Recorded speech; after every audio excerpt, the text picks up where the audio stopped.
폭우가 쏟아지는 특수전 훈련장. 대령 김태진은 한 여군을 향해 쥐방울만한 년이라며 욕설을 퍼붓는다. 하지만 다음 순간 그녀의 어깨에서 빛난 두 개의 벼. 그녀는 대한민국 육군 최서연 소장이었다. 훈련장은 순식간에 얼어붙었고 대령의 운명은 그 자리에서 뒤집혔다. 오늘도 즐거운 하루 보내십시오. 여러분의 관심은 채널 성장에 큰 도움이 됩니다. 정신 안 차려? 여기가 니놈들 놀이터인 줄 알아? 굵은 빗줄기가 쏟아지는 경기도 파주시 인근의 산악훈련장. 촉촉하게 젖은 흙냄새와 매캐한 연막탄 냄새가 뒤섞인 이곳은 숨막히는 긴장감으로 가득 차 있었다. 곳곳에서 터져나오는 교관들의 불호령과 훈련병들의 거친 숨소리가 빗소리를 뚫고 울려 퍼졌다.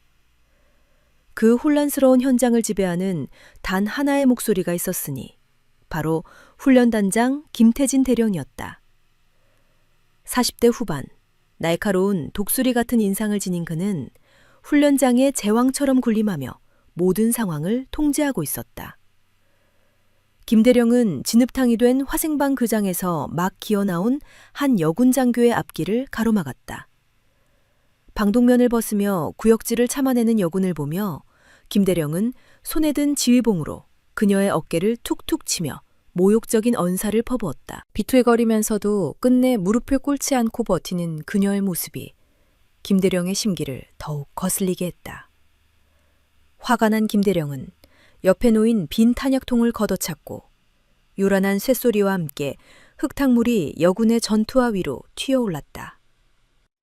정화통 교체하는데 5초나 걸려? 그따위로 굼뜨게 행동하다가 네 분대원 전원이 몰살당할 뻔했어. 이게 실전이었으면 넌 이미 시체야, 알아?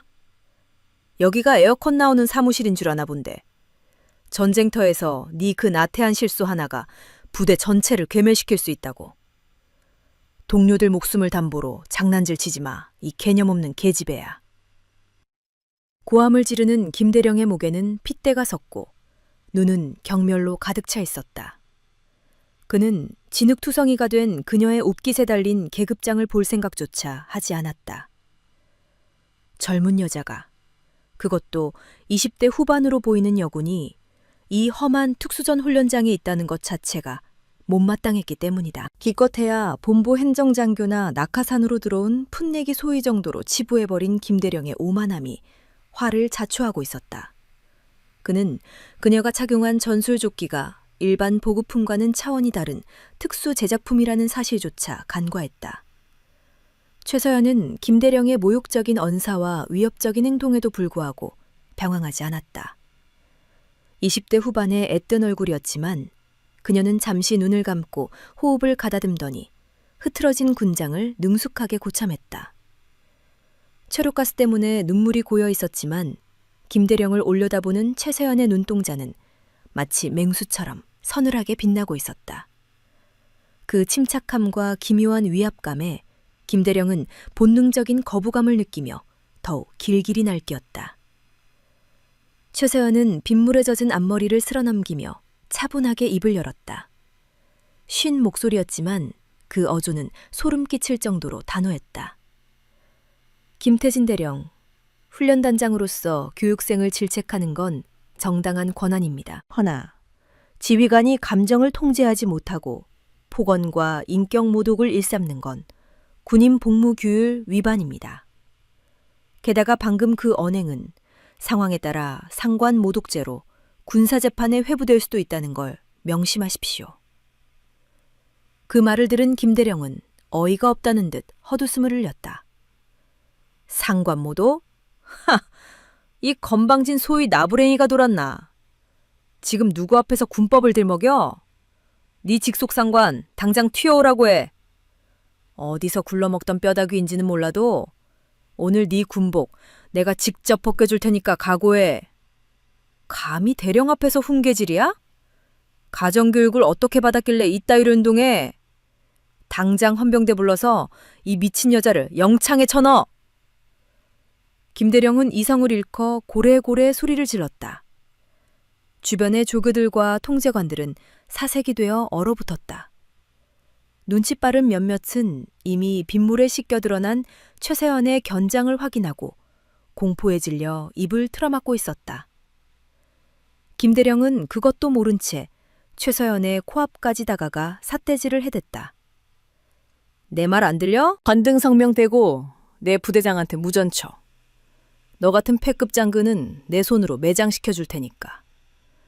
군생활 여기서 종치고 싶지 않으면 당장 무릎 꿇고 빌어. 김대령의 폭언이 절정에 달했을 때 최서연은 진흙이 묻은 오른쪽 어깨를 손으로 툭툭 털어내며 차가운 미소를 지었다. 대한민국 육군소장 최서연입니다. 김태진 대령, 자네 눈에는 이 별 2개가 장식품으로 보이나? 그 순간 쏟아지던 빗소리마저 멈춘 듯한 적막이 훈련장을 감쌌다. 김대령은 자신의 귀를 의심하며 멍하니 입을 벌렸다. 소장? 내 딸 버린 여자가 투스타라고? 김대령의 시선이 떨리며 천천히 그녀의 어깨로 향했고 그곳에는 은색으로 빛나는 2개의 별이 그를 비웃듯 반짝이고 있었다. 흙먼지가 뽀얗게 내려앉았지만 금빛으로 찬란하게 빛나는 2개의 별은 그 위엄을 잃지 않고 있었다. 태극 문양 아래 박힌 그것은 분명한 소장 계급장이었다. 최서연이 착용한 칠흑 같은 특수전 전투복과 가슴에 달린 흉장은 그녀가 이 훈련장의 누구와도 다른 범접할 수 없는 존재임을 소리 없이 증명하고 있었다.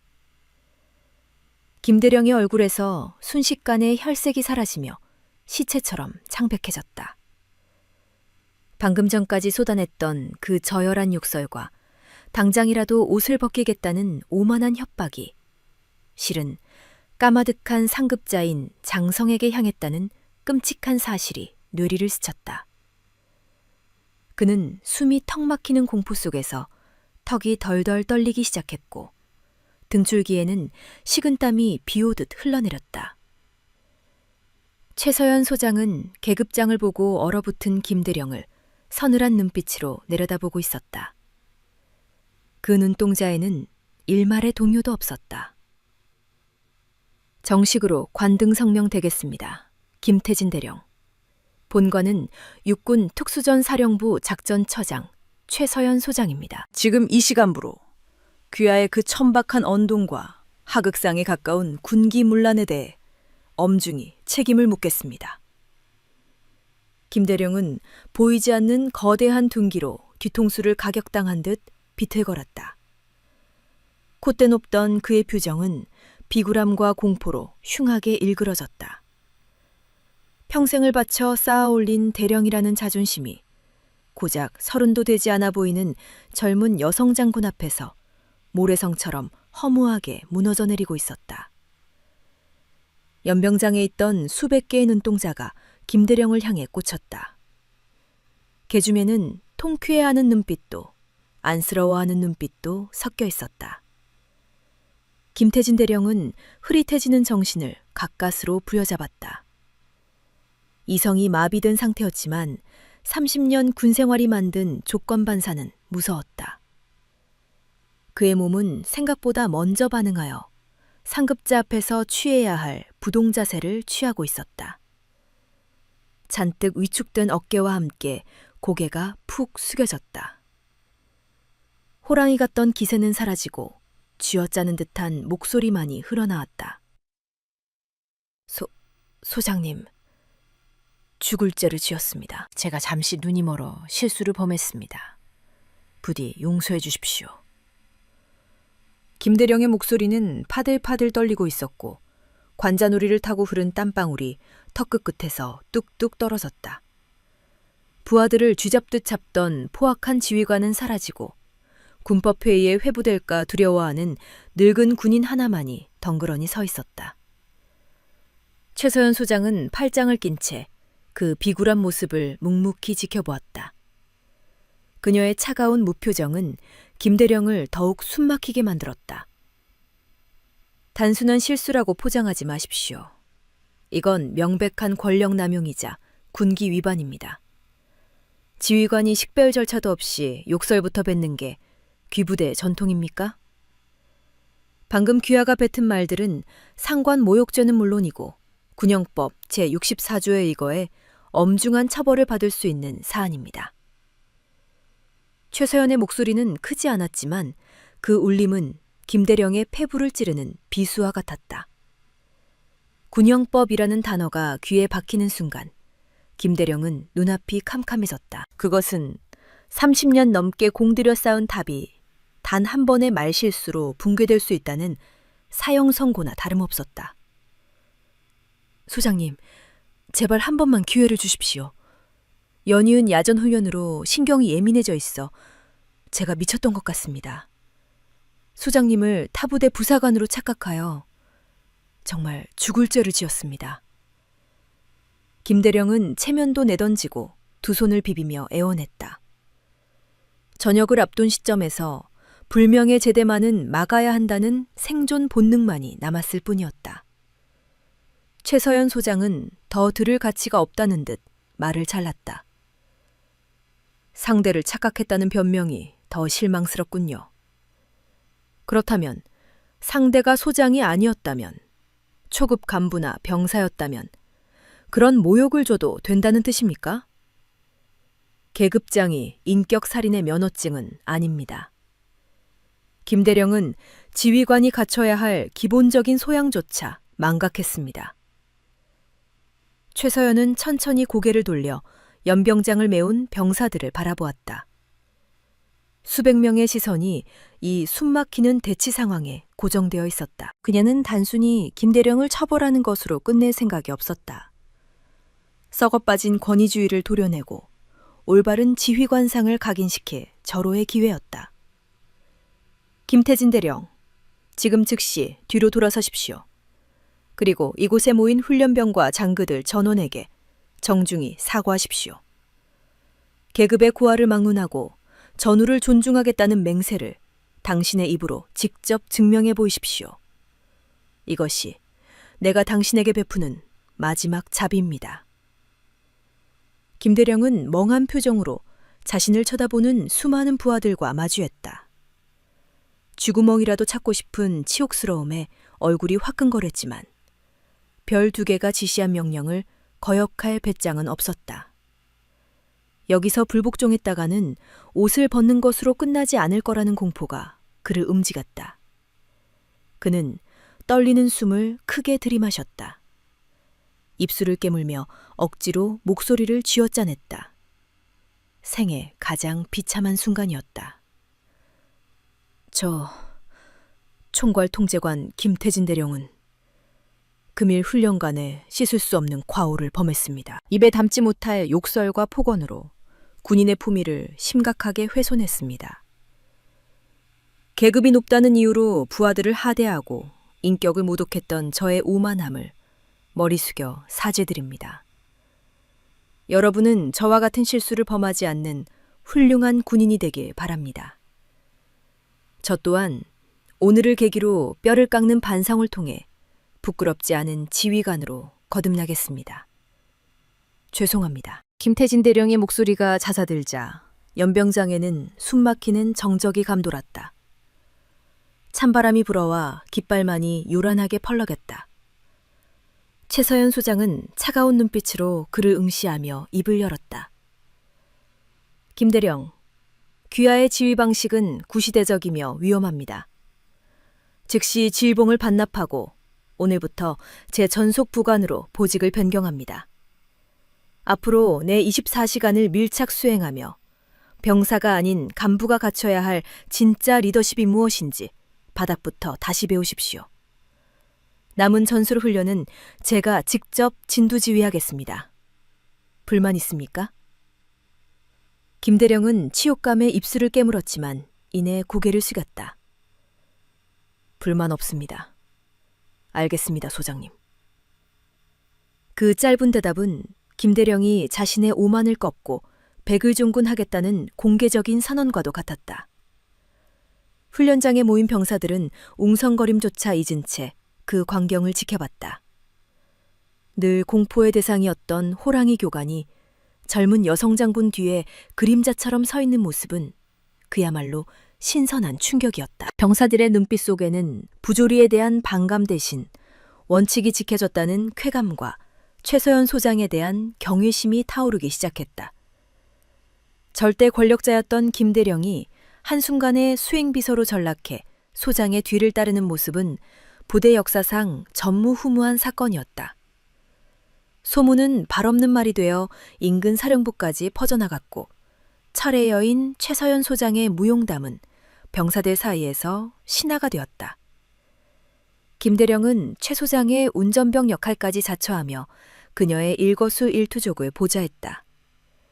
처음에는 자존심이 상해 밤잠을 설쳤으나 며칠간 그녀의 업무 스타일을 지켜보며 생각이 180도 바뀌었다. 최 소장은 단순한 행정가가 아니었다. 그녀는 복잡한 전술 시뮬레이션을 암산으로 해결하고 참모들이 놓친 작전의 허점을 단 3초 만에 짚어내는 괴물 같은 통찰력을 보여주었다. 김대령은 그녀의 완벽주의 앞에서 혀를 내두를 수밖에 없었다. 최서연 소장은 특히 고질적인 장비 고장 문제를 겪던 야간 침투 훈련장을 방문해 직접 공구함 들고 장비를 수리하는 시범을 보였다. 그녀가 제안한 게릴라식 타격 전술은 기존의 그 범을 뒤엎는 파격적이면서도 효율적인 방식이었다. 김태진 대령이 가장 충격을 받은 건 그녀의 세심함이었다. 그녀는 취사병의 막내 여동생 수술 일정까지 기억하고 챙겨주었으며 훈련 중 부상당한 병사의 발목에 직접 붕대를 감아주기도 했다. 병사들은 그녀를 위해 전장에라도 뛰어들 기세로 사기가 충천해 있었다. 야외 전술 훈련이 끝난 늦은 밤, 야전 지휘 천막 안에서 두 사람은 전투 식량을 끓여 먹고 있었다. 밖에는 빗소리가 타닥타닥 들려왔다. 김대령은 뜨거운 국물을 들이키다 결심한 듯 입을 열었다. 소장님, 무례를 용서하고 들어주십시오. 솔직히 납득이 가지 않습니다. 아무리 전시 상황을 가정해도 29에 별을 다는 건 불가능합니다. 그는 잠시 뜸을 들이다가 결국 마음속의 의심을 꺼내 보였다. 혹시 국방위원장이나 참모총장님의 숨겨진 혈육이신 건 아닙니까? 배경 없이 이 자리에 오르셨을 리가 만무합니다. 최서연 소장은 쥐고 있던 젓가락을 천천히 내려놓았다. 모닥불에 비친 그녀의 얼굴에는 짙은 그림자가 드리워졌다. 김대령님, 제 팔에 있는 이 흉터가 보이십니까? 그녀가 소매를 걷어올리자 화상과 파편 자국이 선명하게 드러났다. 저는 임관 직후부터 아프리카와 중동의 최전방 대테러 부대에서 복무했습니다. 제가 입고 있는 이 옷은 훈련복이 아니라 당장이라도 적진에 투입될 수 있는 실전용 전투복입니다. 제 별은 책상 위에서 결제 도장을 찍어서 얻은 게 아닙니다. 테러리스트들의 은거지를 폭파하고 인지를 구출하며 동료들의 시신을 수습한 대가로 받은 피 묻은 계급장입니다. 저는 지휘소의 모니터보다 화약 냄새 나는 현장을 더 신뢰합니다. 가장 위험한 곳에 지휘관이 있어야 부하들이 안심하니까요. 그녀는 씁쓸하게 웃으며 회상에 잠겼다. 4년 전 해외 파병지에서 민간인 거주구역에 불발탄이 떨어진 적이 있었습니다. 폭발 직전에 위급한 상황이었고 폭발물 처리반조차 진입을 꺼렸습니다. 당시 대위였던 저는 직접 방호복을 입고 들어가 기폭장치를 해체했습니다. 그 과정에서 수백 명의 아이들을 구했지만 저는 폭발의 여파로 청력의 일부를 잃었습니다. 이 계급은 그때의 전공으로 받은 특진의 결과입니다. 하지만 그날 제 부사수였던 김중사는 돌아오지 못했습니다. 해체 작업 도중 2차 폭발 징후를 감지하고 저를 벙커 밖으로 밀쳐낸 뒤 홀로 그 화염을 감당했습니다. 최서연 소장의 목소리가 가늘게 떨렸다. 강철 같던 그녀의 눈가에 물기가 맺혔다. 그 친구가 숨을 거두기 직전 제 손을 잡고 말했습니다. 살아서 더 높은 곳에 올라가 다시는 우리 같은 희생자가 나오지 않게 해달라고요. 저는 그 약속을 지키기 위해 미친 듯이 전장을 누볐고 어느새 이 자리에 와 있었습니다. 이별은 제 것이 아니라 그 친구의 목숨값입니다. 그제야 김태진 대령은 최서연 소장의 어깨 위에 놓인 별의 무게를 가늠할 수 있었다. 그것은 단순한 영광이 아니라 살아남은 자가 짊어진 십자가였다. 김대령은 자신의 편협한 시선이 얼마나 부끄러운지 뼈저리게 느꼈다. 그는 자리에서 일어나 옷매무새를 다듬고 그 어느 때보다 진지한 태도로 거수경례를 올렸다. 소장님, 죽을 죄를 지었습니다. 저는 당신의 계급장이 아닌 당신이 흘린 피와 눈물을 보지 못했습니다. 당신은 진정한 군인이십니다. 계급장 떼고 인간 대 인간으로 소장님께 진 빚을 평생 잊지 않겠습니다. 김태진 대령의 떨리는 목소리에 최서연 소장은 엷은 미소를 지으며 자신의 낡은 지휘관 수첩을 건넸다. 빚을 갚는 대신 이 수첩을 채워주십시오. 대령님, 권위는 어깨의 별이 아니라 부하를 위해 기꺼이 진흙탕에 구를 수 있는 희생에서 나옵니다. 저를 하대했던 그 기세로 이제는 부하들을 목숨 걸고 지켜주십시오. 그녀의 말은 비수처럼 꽂히는 대신 따뜻한 불씨가 되어 김대령의 가슴을 데웠다. 40대 중반의 베테랑이 20대 지휘관에게서 진짜 군인의 길을 다시 배우는 순간이었다. 이제 김태진 대령은 최서연 소장의 전속 보관을 자처하며 그녀의 리더십을 현미경처럼 관찰하기 시작했다. 그는 최 소장이 마실 물을 챙기는 사소한 일부터 작전 브리핑 준비까지 마치 갓 임관한 소위처럼 움직였다. 하지만 밤이 되면 밀려오는 죄책감이 그를 괴롭혔다. 낙하산 똥별 주제에 어디서 지휘질이야. 자신이 뱉었던 그 독설들이 부메랑이 되어 돌아왔다. 김대령은 거울 속에 자신을 보며 깨달았다. 자신의 오만함은 단순한 실수가 아니라 군의 기강을 무너뜨리고 전우회를 짓밟은 반역행위나 다름없었음을 뼈저리게 느꼈다. 김대령은 최 소장이 에어컨이 나오는 상황실을 비워두고 항상 진흙이 튀는 최전방 참호에 머무는 것을 목격했다. 그녀는 보고서의 숫자가 아닌 병사들의 땀 냄새로 현장을 파악하고 있었다. 그러던 어느 날 수중 침투 훈련장에서 돌발 상황이 발생했다. 폐쇄된 수로를 통과하던 박도훈 하사가 극심한 폐쇄 공포증을 일으키며 산소 호흡기를 떼어내려 한 것이다. 예전에 김태진 대령이었다면 나약한 놈이라며 불호령을 내렸겠지만 최서연 소장은 달랐다.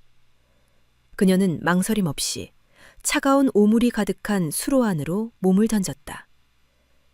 박도훈 하사, 내 눈을 봐. 여기는 최서연 소장이다. 그녀는 패닉에 빠진 박 하사의 마스크를 고쳐 씌우며 침착하게 말했다. 지금 수위는 가슴 높이다. 출구까지 딱 10걸음 남았어. 자네는 지난 대테러 훈련 때 가장 먼저 진입했던 갸만 요원이야. 공포는 적이 아니라 우리가 통제해야 할 장비일 뿐이다. 내 어깨를 잡아라. 내가 너의 길잡이가 되겠다. 최 소장은 떨고 있는 박하사의 손을 자신의 어깨에 올리게 한 뒤 직접 물살을 가르며 그를 인도했다. 그녀의 단호하지만 부드러운 목소리는 어두운 수로의 등대와 같았다. 수로 밖으로 나온 박도훈 하사는 젖은 군복을 입은 채 바닥에 엎드려 오열했다. 죄송합니다. 죽을 죄를 졌습니다. 최서연 소장은 수건으로 그의 얼굴을 닦아주며 말했다. 고개 들어.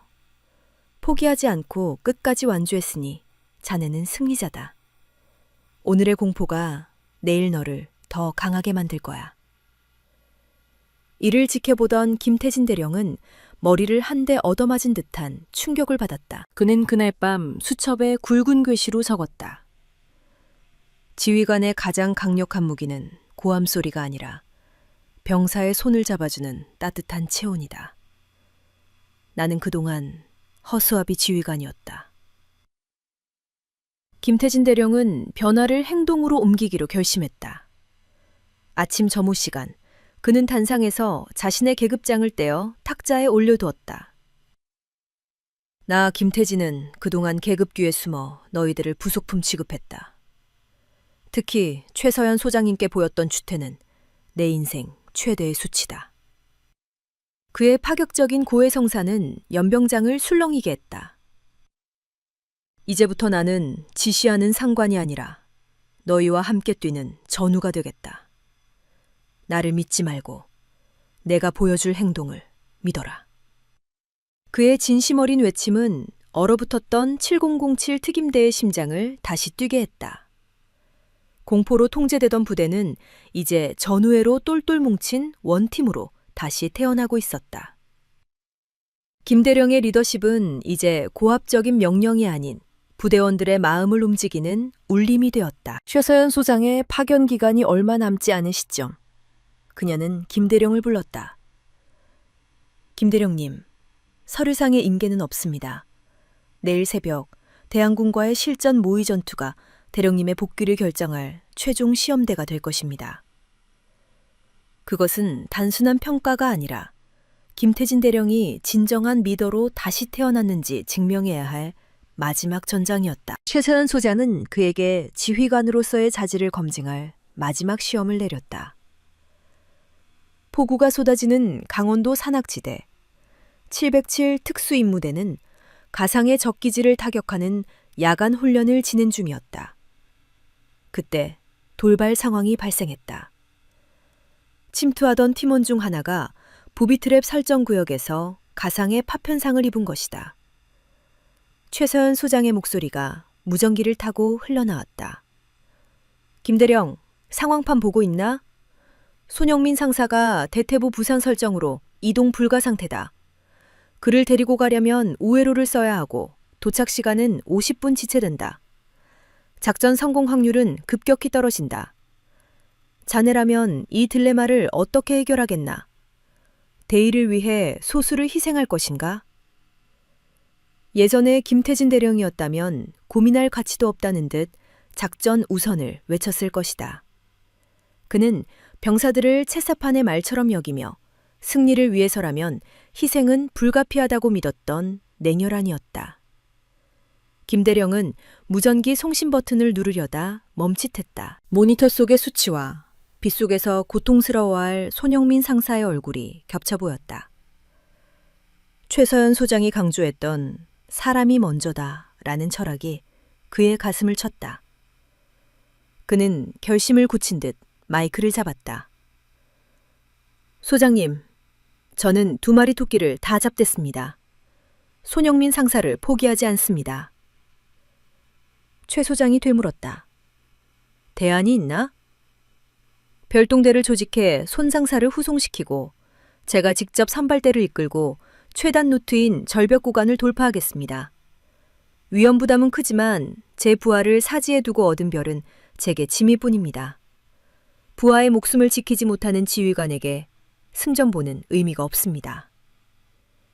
무전기 너머로 긴 정적이 흘렀다. 작전실의 참모들은 김대령의 무모한 제안에 침을 삼켰다. 그것은 자신의 계급장을 건 도박이나 다름없었다. 이윽고 최서연 소장의 목소리가 들려왔다. 시험관의 냉랭함은 사라지고 든든한 선배의 온기가 느껴졌다. 김대령, 그 고집불통이 드디어 깨졌군. 자네의 계획을 승인한다. 대신 헬기는 악천후로 뜰 수 없으니 자네가 직접 험비로 이동해. 결과와 상관없이 오늘의 결단은 우리 부대의 새로운 이정표가 될 것이다. 김대령은 망설임 없이 장비를 챙겨 폭우 속으로 뛰어들었다. 더 이상 모니터 뒤에 숨어 펜대만 굴리는 관료적인 장교가 아니었다. 그는 이제 진흙탕을 뒹굴며 병사들과 같은 공기를 마시는 야전 사령관으로 다시 태어나고 있었다. 현장은 아수라장이었다. 빗길에 차량이 미끄러지고 가상적군의 매복에 걸려 교전이 벌어졌다. 김태진 대령은 다리에 찰과상을 입으면서도 직접 손상사를 업고 탈출 지점까지 달렸다. 정보 회수는 해냈지만 제한 시간을 넘겨 작전 실패 판정을 받았다.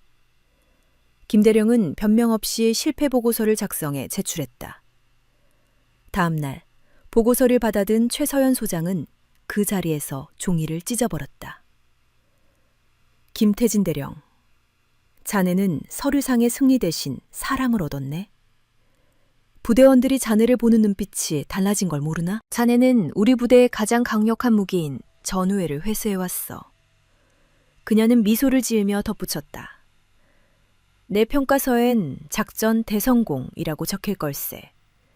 자네야말로 707을 이끌 자격이 충분해.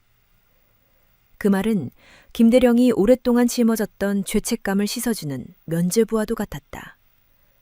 그는 뜨거운 것에 삼키며 깊이 고개를 숙였다. 최서연 소장의 파견 임무가 종료되는 날, 부대 강당에서는 조촐하지만 엄숙한 환송식이 열렸다. 본래 의정부 광장에서 예정되었으나 비가 그치지 않아 실내로 변경되었다. 김태진 대령은 떠나는 스승을 위해 특별히 제작한 707 부대원들의 이름이 모두 새겨진 지휘본과 감사패를 전달했다. 문구에는 진정한 군인의 길을 밝혀주신 등대 최서연 소장님께 라고 적혀 있었다. 단상에 선 최 소장의 눈시울이 붉어졌다. 그녀는 더 이상 저승사자라 불리던 냉혈한 교관이 아니었다. 여러분, 저는 오늘 떠나지만 이곳에 제 마음을 두고 갑니다.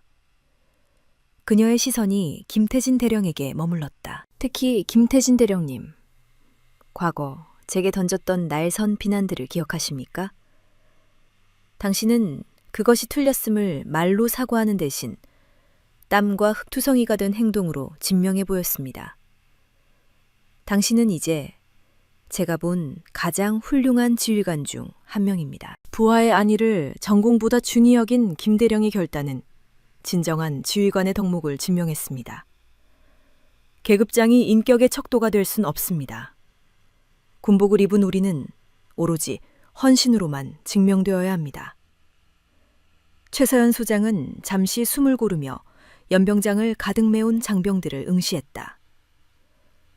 전우 여러분, 제 마지막 지시는 상호 존중의 뿌리를 내리라는 것입니다.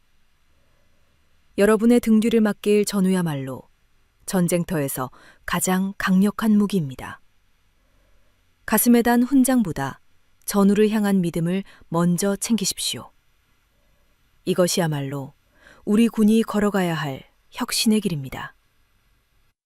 최서연 소장의 훈시가 끝나자 김태진 대령이 단상으로 성큼성큼 걸어 올라가 그녀에게 준비된 기념패와 꽃다발을 건넸다.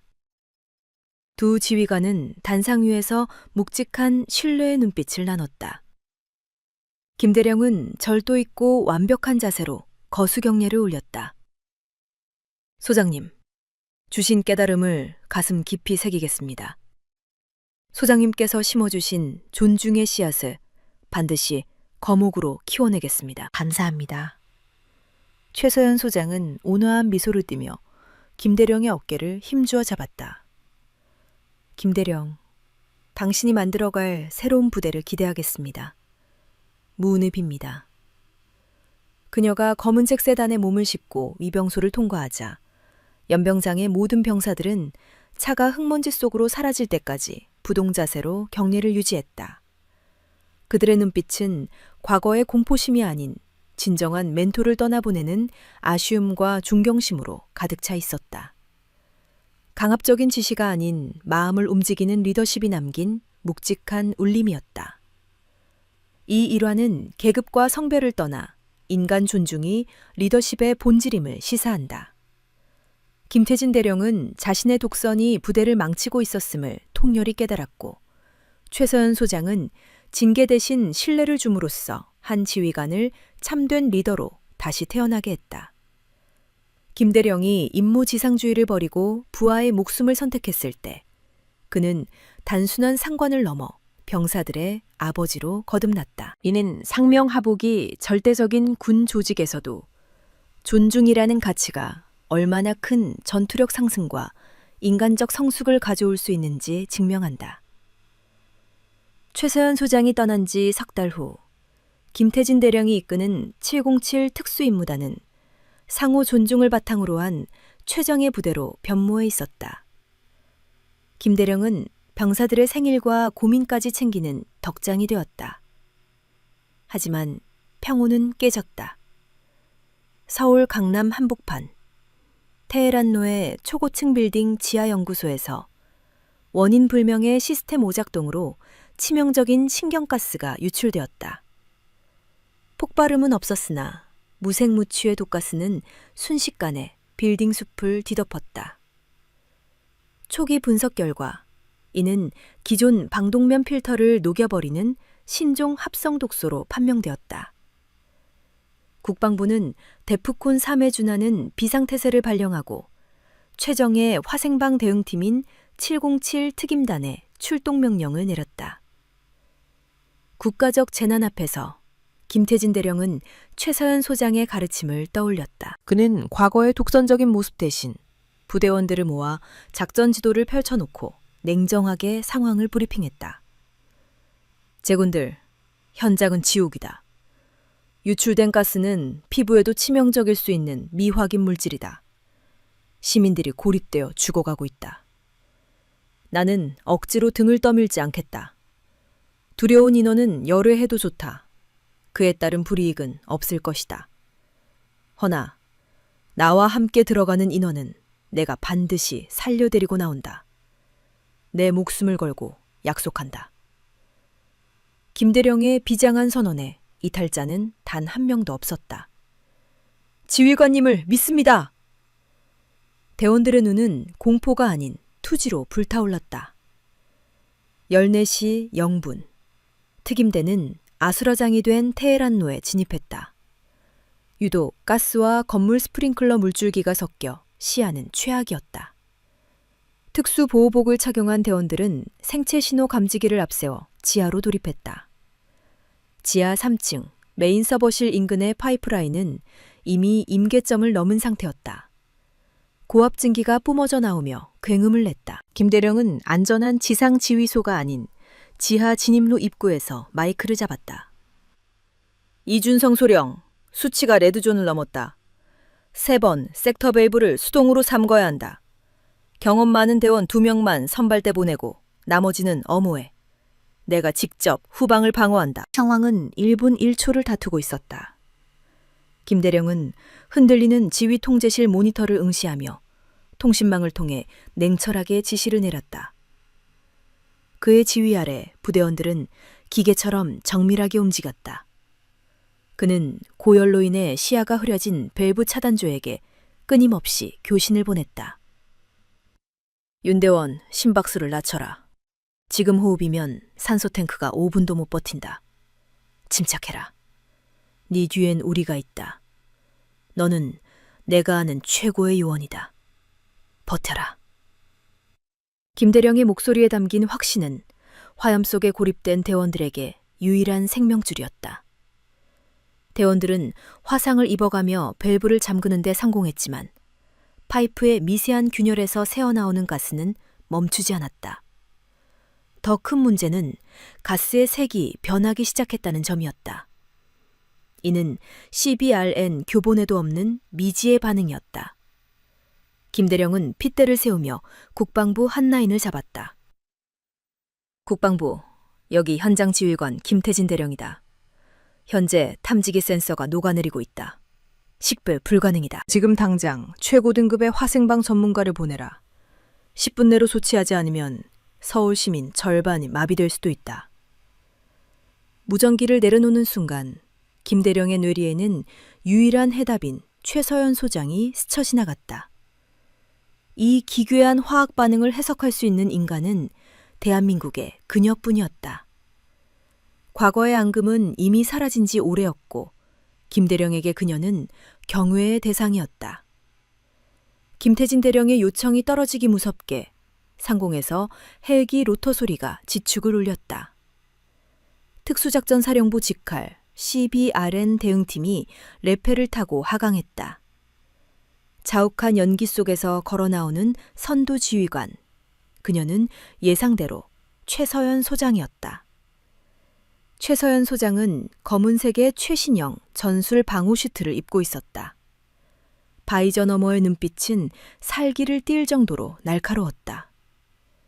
17시 15분, 테헤란로 임시 지휘 벙커. 최서연은 김대령을 보자마자 악수 대신 작전 지도를 펼쳤다.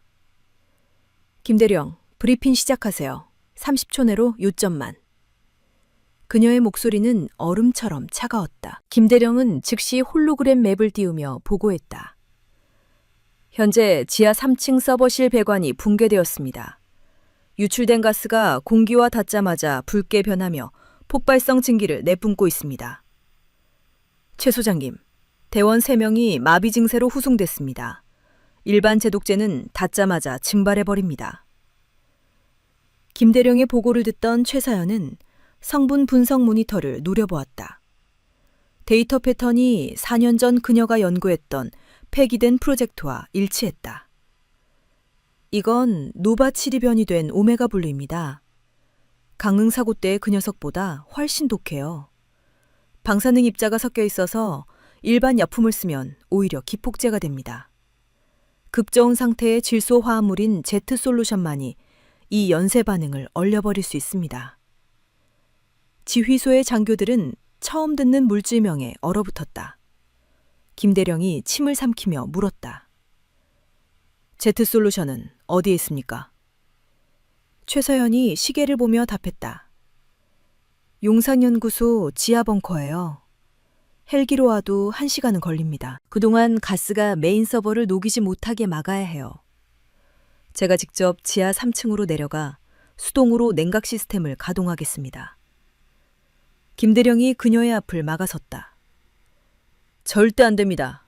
오메가 블루는 보호복도 녹일 수 있다고 하셨지 않습니까? 소장님 같은 분을 사지로 보낼 순 없습니다. 차라리 제가 특공대를 이끌고 가겠습니다. 김대령의 눈빛은 과거의 경쟁심 대신 전우를 잃기 싫다는 절박함으로 가득 차 있었다. 최서연 소장은 헬멧을 착용하며 희미하게 웃었다. 긴장된 상황 속에서도 여유를 잃지 않는 강인한 미소였다. 김대령, 당신은 훌륭한 군인이 되었습니다. 하지만 그 지하미로의 설계도를 외우고 있는 건 저뿐입니다. 오메가 블루의 확산 패턴을 실시간으로 계산해서 냉각 밸브를 조작할 수 있는 것도 저 하나고요. 내 부하들을 사지로 몰아넣고 밖에서 구경만 할 수는 없습니다. 최서연은 김대령의 어깨에 손을 얹으며 자신의 인식표, 독태그로를 건넸다. 김대령, 내가 밑에서 시간을 끄는 동안 지상은 당신 책임입니다. 제트 솔루션이 도착하면 1초도 지체 말고 투입구로 쏘아보내세요. 타이밍을 맞출 사람은 당신뿐입니다. 나의 파트너. 파트너라는 말에 김태진 대령의 가슴속 깊은 곳에서 뜨거운 것이 치밀어 올랐다. 과거 자신이 애송이 취급했던 그녀가 이제는 자신의 등 뒤를 맡기고 있었다. 김대령은 인식표를 꽉 쥐며 거수경례를 붙였다. 수신 양호. 소장님은 반드시 살아서 돌아오십시오. 지상은 제가 완벽히 통제하겠습니다. 소장님, 무사 귀환을 명합니다. 이건 부탁이 아닙니다. 최서연 소장은 비장한 눈빛으로 김태진 대령에게 짧게 목례를 건네고 시뻘건 경광등이 돌아가는 지하 3층 격리구역으로 발길을 옮겼다.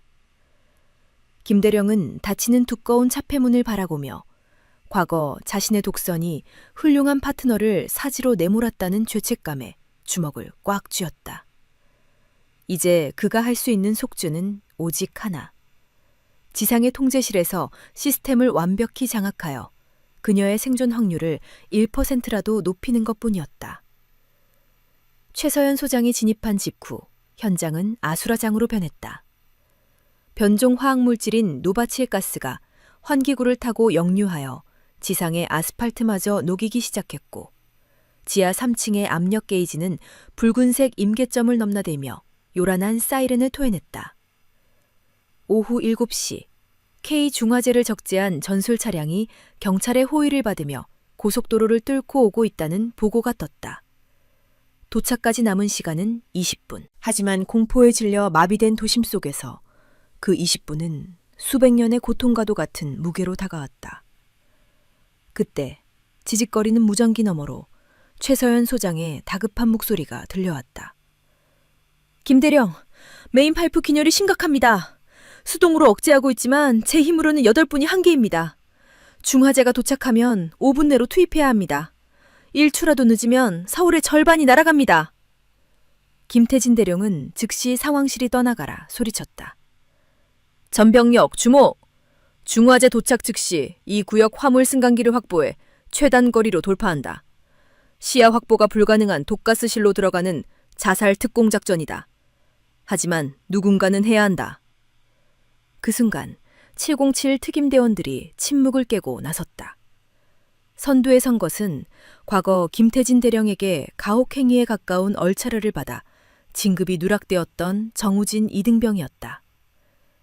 대령님, 저희 3팀이 지원합니다. 제가 부대 내에서 가장 발이 빠릅니다. 대령님의 판단을 믿고 최 소장님을 모셔오겠습니다. 과거의 김대령이었다면 코웃음 쳤겠지만 지금의 그는 정이병의 책상 위에 놓인 딸의 사진을 기억하고 있었다. 가슴이 먹먹해진 그는 고개를 저었다. 기각한다. 농도 90%의 가스실이다. 그건 임무가 아니라 죽으러 가는 길이다.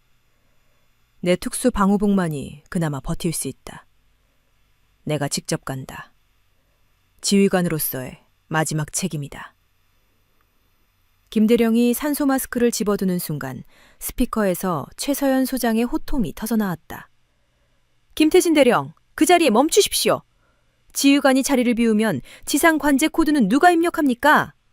당신의 역할은 영웅놀이가 아니라 대원들이 무사히 복귀하도록 길을 여는 것입니다. 서리빨 같은 그녀의 일갈에 김대령은 얼어붙었다. 그는 깨달았다. 직접 뛰어들려는 것은 죄책감을 덜기 위한 도피일 뿐 진정한 리더십이 아니었다. 진짜 속죄는 냉철하게 가장 적합한 자원을 배치하여 모두를 살리는 것이었다. 김대령은 헬멧을 내려놓고 정우진 이등병의 어깨를 잡았다. 정우진, 그리고 알파팀, 너희에게 내 모든 것을 건다. 목표는 최 소장 구출과 중화제 투입이다. 그는 잠시 말을 멈추고 대원들의 눈을 하나하나 맞췄다. 하지만 명심해라. 그 어떤 임무도 너희 목숨값보다 비싸진 않다. 불가능하다고 판단되면 즉시 장비를 버리고 튀어나와라. 이건 부탁이 아니라 명령이다. 알겠나? 단순한 지시가 아닌 피 끓는 전우애가 담긴 외침이었다. 정우진과 대원들은 울컥하는 가슴을 억누르며 우렁차게 경례를 붙이고 지옥의 입구로 달려나갔다. 19시 25분. 중화제 카트리지를 짊어진 대원들이 연기를 뚫고 지하 3층에 도달했다. 최서연 소장은 고열로 시뻘겋게 달아오른 밸브 휠을 맨손으로 잡고 버티고 있었고 그녀의 바이저에는 생명 유지장치 오류 경고가 전멸하고 있었다. 폭발까지 남은 시간 90초. 그때 정우진 이병이 쓰러지기 직전에 그녀를 부축했다. 소장님, 정우진입니다. 약품 가져왔습니다. 최 소장은 피 섞인 기침을 하며 소리쳤다. 정이병, 포트 연결하고 당장 뛰어. 뒤도 돌아보지 마. 정우진은 떨리는 손으로 카트리지를 결합하자마자 눈물을 머금고 대원들과 함께 전력으로 탈출을 감행했다. 화학 반응이 시작되자마자 건물이 통째로 찢겨나가는 듯한 굉음이 터졌다. 최서연 소장은 폭풍 속에서 마지막 힘을 짜내 주입 밸브를 잠갔고 그 반동으로 벽으로 튕겨나갔다. 5초 뒤 거대한 붕괴음과 함께 지하시설이 함몰되었다. 다행히 중화제 덕분에 도시 전체를 날려버릴 연쇄 폭발은 멈췄다. 지상지휘소의 김태진 대령은 모니터의 생체 신호가 일직선으로 바뀌는 것을 목격했다. 무전기에서는 소름 끼치는 잡음만 들려왔다. 최서연, 대답해. 제발 내 말 좀 들어. 김 대령은 계급장도 잊은 채 무전기를 부서져라 움켜쥐고 절규했다. 오만했던 지난날의 과오는 잊혀지고 소중한 전우를 잃었다는 원초적인 공포만이 그의 심장을 난도질했다. 그녀는 자신을 구렁텅이에서 건져 올린 은이이자 혈육보다 더 깊은 유대감을 나누는 전우였다. 치직거리는 자분 사이로 가쁜 숨을 몰아쉬는 목소리가 들려왔다. 김 대령님, 상황 종료됐습니다. 가스 중화 반응 확인했습니다. 서울은 이제 안전합니다. 최서연 소장의 떨리는 목소리였다. 김 대령은 다리가 풀려 그 자리에 무릎을 꿇고 말았다. 방독면 안으로 뜨거운 눈물이 흘러내렸다. 자신이 잃어버릴 뻔했던 전우애와 신뢰가 가슴을 쳤다. 사건 발생 일주일 후 강남 한복판을 공포로 몰아넣었던 생화학 테러 위기는 최서연 소장의 과감한 결단과 김태진 대령의 현장 지휘, 그리고 부대원들의 필사적인 노력으로 기적처럼 진압되었다. 최서연 소장은 유독 가스를 소량 흡입하여 폐부종 증세를 보였으나 신속한 응급조치 덕분에 위기를 넘기고 국군 수도병원 VIP 병동에서 안정을 취하고 있었다. 김태진 대령은 일과가 끝나면 어김없이 그녀의 병실을 찾았다. 그곳에는 더 이상 계급장으로 인한 긴장은 존재하지 않았다. 그들은 죽음의 문턱을 함께 넘고 돌아온 세상에서 가장 끈끈한 전우가 되어 있었다. 어느 오후, 김 대령은 준비해온 꽃바구니를 내려놓으며 최서연 소장 앞에 정중히 고개를 숙였다. 소장님, 지하 벙커에서 보여주신 그 결기가 아니었다면 저는 영원히 깨닫지 못했을 겁니다. 제 옹졸한 자존심 때문에 작전을 망치고 소장님의 숭고한 희생마저 욕되게 할 뻔했습니다. 소장님의 그 믿음이 우리 모두를 살렸습니다. 지난날 제가 저지른 모든 무례와 불손함을 부디 용서해 주십시오. 최서연 소장은 창백하지만 온화한 미소를 지으며 손사래를 쳤다. 김 대령님, 그 정도면 됐습니다. 당신은 절체절명의 순간에 매뉴얼이 아닌 사람을 선택했습니다. 그 선택이 결국 저도 서울 시민들도 구한 겁니다. 당신이 보여준 그 변화야말로 제가 받을 수 있는 최고의 훈장입니다. 저는 이제 당신을 제가 가장 믿고 의지할 수 있는 파트너로 인정합니다. 그녀는 시선을 창밖의 푸른 하늘로 돌리며 차분히 말을 이었다. 대령님, 총칼이 우리를 지켜주는 것 같지만 사실 그 총칼을 주는 건 사람의 마음입니다. 제가 부임하자마자 당신과 대립각을 세웠던 건 당신 안에 잠들어 있는 진짜 군인의 모습을 깨우고 싶었기 때문입니다. 이제 당신은 계급장이 아닌 가슴으로 부하들을 이끄는 법을 터득했습니다. 김 대령님 같은 분이 계시기에 우리 군의 미래는 밝습니다. 김 대령은 가슴 한구석이 묵직해짐을 느꼈다. 그는 최 소장과의 약속을 평생의 신조로 삼기로 맹세했다. 사건 이후 김태진 대령이 이끄는 부대는 인간미 넘치는 최정예 부대라는 별칭을 얻었다. 특히 작전 중 김 대령이 외쳤던 임무보다 전우를 먼저 챙겨라 라는 지침은 전군 지휘관들에게 신선한 충격을 주며 새로운 리더십의 표본으로 교육되기 시작했다. 부대로 복귀한 김 대령은 상호 존중 서약을 제정하여 공표했다. 하나, 계급이 인격을 대변하지 않는다. 둘, 전우의 안전이 곧 작전의 성공이다. 셋, 지휘관의 권위는 솔선수범에서 나온다. 이 파격적인 선언은 병영 내 만연했던 악습과 부조리를 타파하는 기폭제가 되었다. 김 대령은 스스로를 실패를 통해 배운 지휘관이라 칭하며 자신의 과오를 가감없이 드러내는 강연을 통해 장병들의 뜨거운 지지와 존경을 한 몸에 받게 되었다. 몇 년 후 건강을 완벽히 회복한 최서연 소장은 군 역사상 최연소 중장으로 진급하며 명실상부한 육군의 영웅으로 등극했다. 진급 소식이 발표되자마자 김태진 대령이 전화를 걸었다. 최 중장님, 진심으로 축하드립니다. 당신은 우리 군의 살아있는 전설입니다. 수화기 너머로 최 중장의 밝은 목소리가 들려왔다. 김 대령님, 덕분입니다. 당신이 현장을 든든히 지켜주신 덕에 제가 여기까지 올 수 있었습니다. 당신이 만든 그 존중의 문화가 계속되는 한 우리 군은 무적일 겁니다. 두 사람은 이제 계급장을 떼고도 서로의 철학을 공유하는 평생의 동지가 되었다. 김태진 대령 역시 최 중장에게 배운 덕목을 실천하며 훗날 덕장이라 불리는 장군의 반열에 올랐다. 이 이야기는 진정한 리더십이란 어깨에 달린 별의 개수가 아니라 부하를 위해 기꺼이 자신을 낮추는 헌신에서 나온다는 것을 증명한다. 40대 베테랑 군인이 20대 젊은 상관에게 들었던 쓰라린 질책은 단순한 모욕이 아닌 그를 껍데기뿐인 지휘관에서 참된 군인으로 다시 태어나게 한 자양분이었다. 감동의 정점은 김태진 대령의 처절한 자기 반성과 환골 탈태에 있다. 그가 자존심을 버리고 선택한 생명 존중의 길은 딱딱하게 굳어있던 군 조직에 휴머니즘이라는 새로운 피를 돌게 하며 진정한 강군으로 거듭나게 한 위대한 첫걸음이 되었다. 한 지휘관의 용기 있는 결단이 수많은 생명을 구하고 부조리한 관행을 끊어내는 초석이 되었다는 사실은 우리에게 인간은 누구나 더 나은 방향으로 나아갈 수 있다는 묵직한 희망을 전해준다.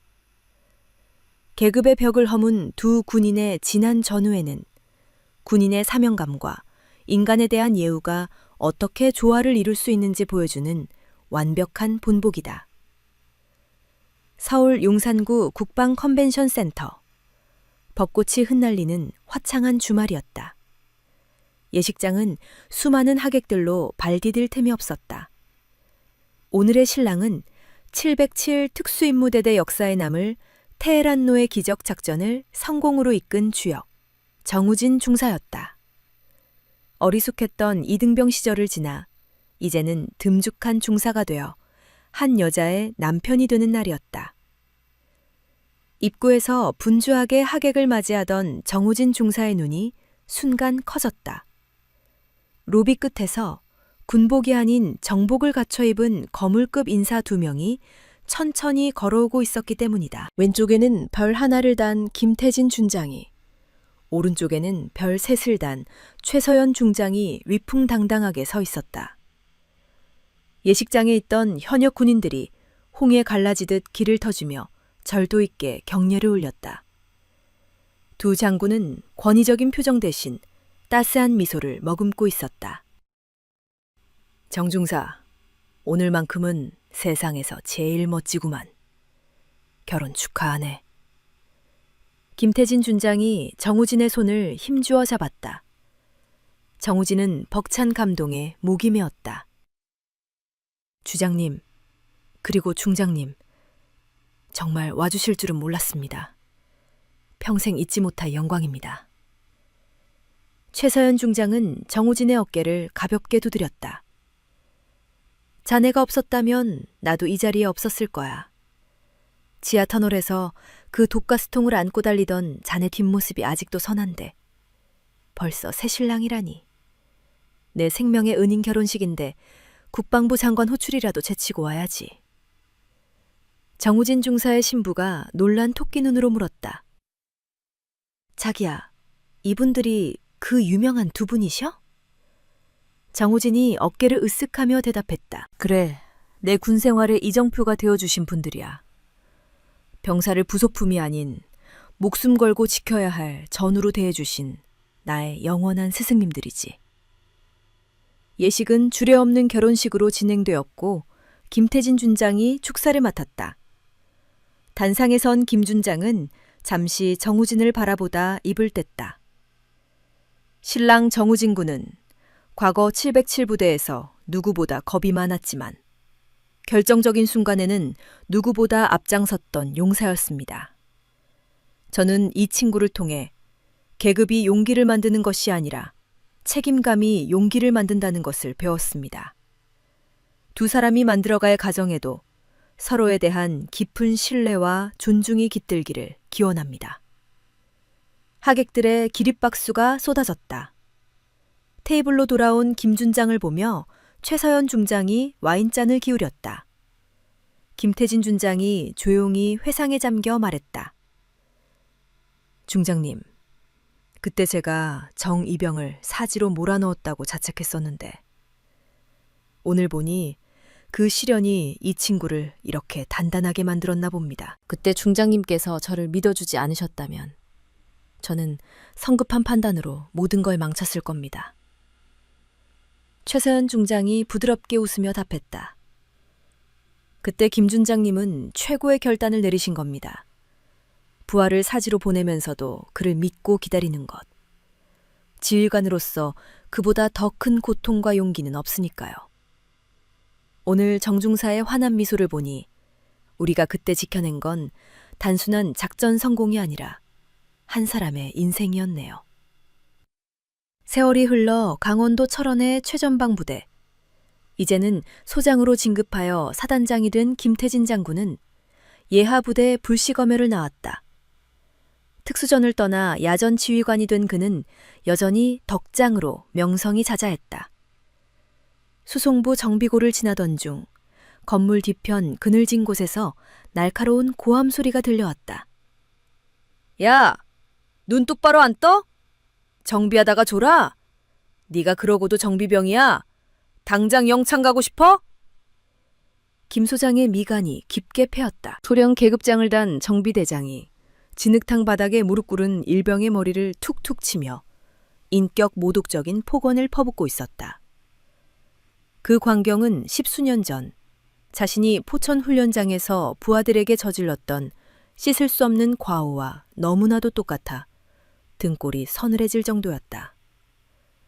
김 소장은 수행원들에게 대기하라는 신호를 보내고 홀로 성큼성큼 다가갔다. 인기척에 뒤를 돌아본 수령은 사색이 되어 허둥지둥 경례를 올렸다. 주성! 사단장님!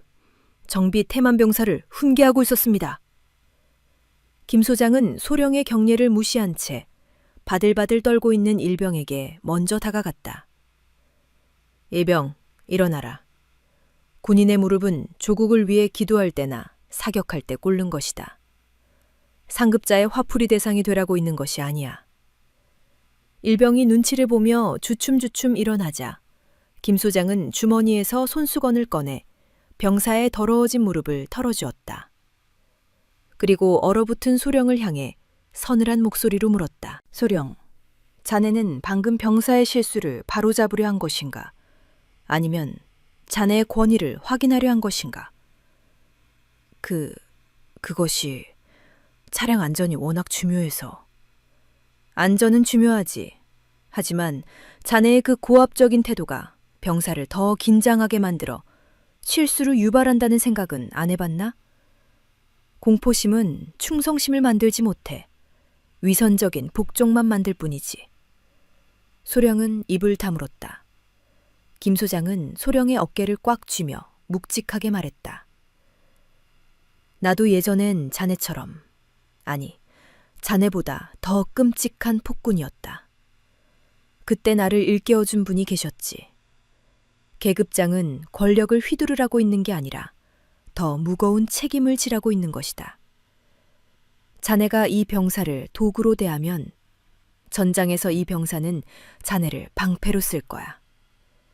고장난 부품은 교체하면 그만이지만 짓밟힌 자존감은 평생 흉터로 남는다. 명심하게. 김 소장의 날카로운 일갈에 소령은 고개를 들 수 없었다. 송구합니다, 사단장님. 제 불찰입니다. 말뿐인 반성은 필요 없네. 오늘 점호 시간 전까지 송일병을 찾아가 진심으로 사과하고 자네가 직접 정비 매뉴얼을 시범 보이게 내일 아침 보고받겠네? 김 소장이 자리를 뜨자 소령은 한숨을 내쉬며 잠시 하늘을 올려다보았다. 이내 그는 송일병에게 다가가 구겨진 전투복깃을 매만져주며 따뜻한 캠커피를 건넸다. 이는 과거 최서연 소장이 꽉 막혀 있던 김태진 대령의 마음을 열었던 그날의 대접이었다. 존중이라는 위대한 유산은 그렇게 계승되고 있었다. 속초의 외진 바닷가, 진눈깨비가 섞인 거친 파도가 몰아치고 있었다. 이날은 최서연 중장이 소위 시절 작전 중 지뢰사고로 잃었던 동기의 기일이었다. 그녀는 매년 기일이 되면 수행원도 없이 홀로 이곳을 찾았다. 올해도 최 중장은 친구가 생전 좋아했던 노란 프리지아 꽃다발과 독주 한 병을 들고 해변에 섰다. 칼바람이 그녀의 머리카락을 헝클어뜨렸다. 잘 있었니? 벌써 30년이네. 네가 목숨 바쳐 남겨준 이 평화를 내가 부끄럽지 않게 지키고 있는 건지 확신이 안 선다. 그녀가 술병의 뚜껑을 따려던 순간 두툼한 가죽 장갑을 낀 손이 술잔 위를 덮어 거센 바닷바람에 막아주었다. 이 날씨에 청순 떠시면 감기 드십니다, 중장님. 술도 다 얼어버리겠습니다.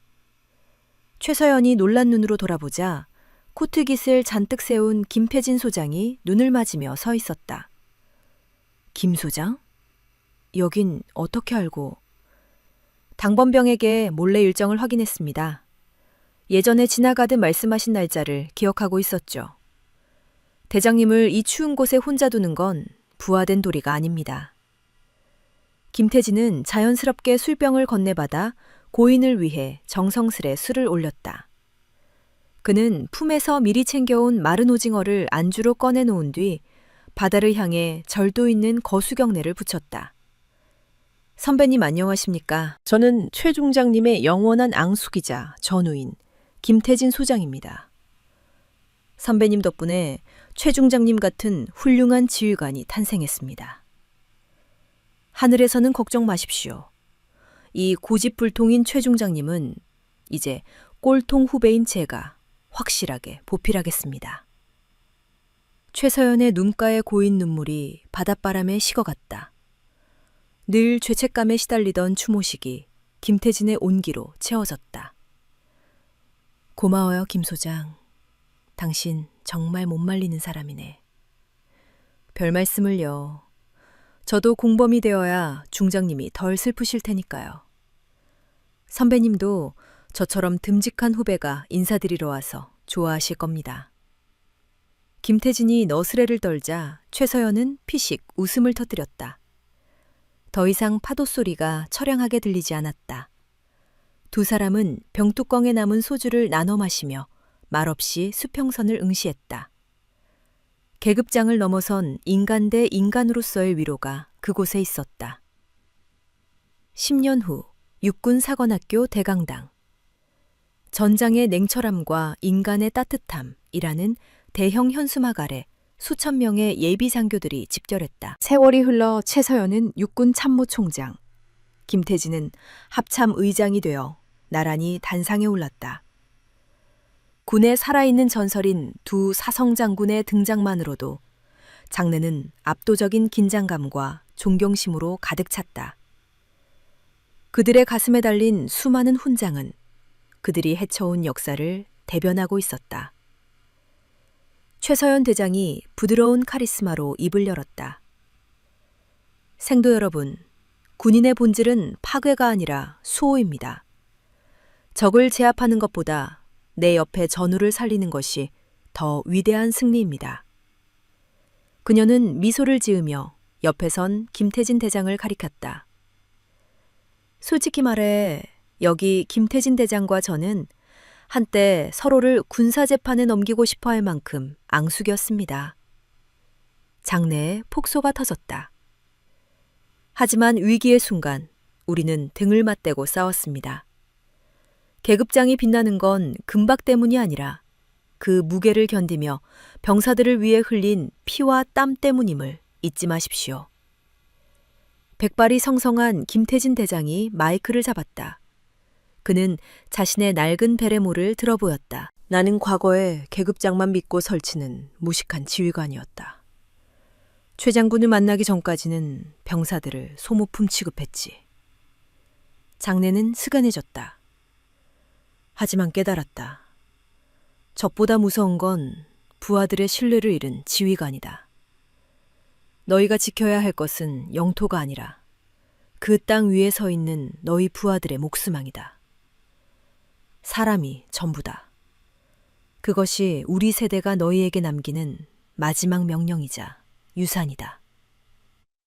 강연 후 우렁찬 경례 소리를 뒤로하고 단상을 내려오며 김태진 대장이 물었다. 저녁이 코앞인데 은퇴 후 계획은 세우셨습니까? 최서연 대장이 짓궂게 웃으며 대답했다. 김 대장과 한가하게 낚시터나 다니며 세월을 낚을까 합니다. 물론 계급장 떼고 최서연과 김태진으로 말이죠. 완벽한 작전입니다. 운전병은 제가 하겠습니다.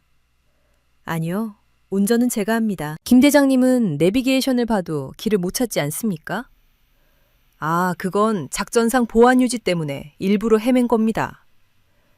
두 노장군의 호탕한 웃음소리가 교정에 울려 퍼졌다. 화생방보다 독했지만 보석보다 빛났던 그들의 우정은 후배들의 가슴 속에 영원한 이정표로 남았다.